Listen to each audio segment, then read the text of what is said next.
Mental health, a mind-body approach. It's estimated that 350 million people worldwide are currently suffering from depression, and that 1 in 6 people will be affected by a depressive disorder in their lifetime. There is no doubt that depression is a huge burden on society and healthcare providers. Depression, anxiety, and mood disorders are often seen as entirely psychological in cause. However, more and more research is highlighting that chronic health issues, poor diet, and lifestyle choices can and will negatively impact our mental health. This book is in no way negating the importance of psychological support for mental health issues, but it is merely attempting to raise the profile of a whole-body approach in supporting mental health. The mind-body connection. It is strange that when diagnosing a condition, we prefer to restrict the diagnosis to one part or system of the body. If we have a blood problem, we go to a hematologist, a gut problem, a gastroenterologist, and a nervous system problem, a neurologist. However, if conditions cross our artificially drawn boundaries, which they frequently do, then there may be a loss of focus on the condition by health professionals. This loss of focus is starkly apparent when a condition transgresses from the mind to the body and becomes psychosomatic. Somehow, a psychosomatic health issue is viewed by many as a lesser issue than a purely psychiatric or purely bodily disease. The reverse of psychosomatic is considered even less, i.e. soma-psychic, to transgress from the body to the mind. It is strange that we readily accept that our 5 senses work in a soma-psychic manner by transferring bodily senses to a psychic sense of self.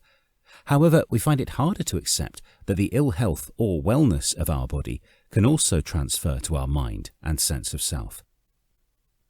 This book is effectively about soma-psychic and psychosomatic illness and wellness.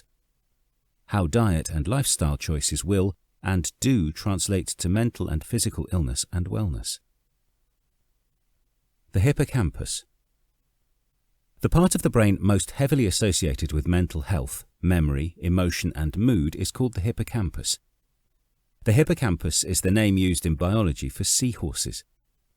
It is the unusual seahorse-like shape of the hippocampus that has led to its evocative name. Just as seahorses charm and enchant the depths of the sea, our own hippocampus, when supported and nurtured, can help to enchant our own lives. Researchers have noted that there are a lot of scientific papers linking problems with the hippocampus to depression, in particular the shrinking or failure to regrow this part of the brain after stress. This has led to the formation of a theory about the causation of depression called the neurogenic theory of depression and anxiety. In support of this theory is the fact that antidepressant medication has been found to decrease hippocampal shrinkage and encourage its regrowth. Stress. Stress is so part and parcel of everyday life that it is almost seen as normal for all of us to be overwhelmed by too much stress. Sadly, excessive psychological stress can damage and undermine the function of parts of the brain associated with memory and our sense of mental well-being. Brain inflammation.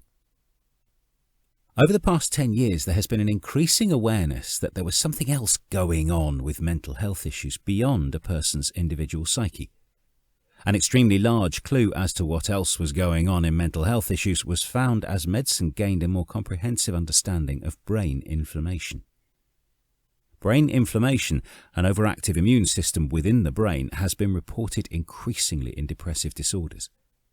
Interestingly, SSRIs, selective serotonin uptake inhibitor drugs prescribed for depressive patients, have been found in several studies to have anti-inflammatory effects in the brain.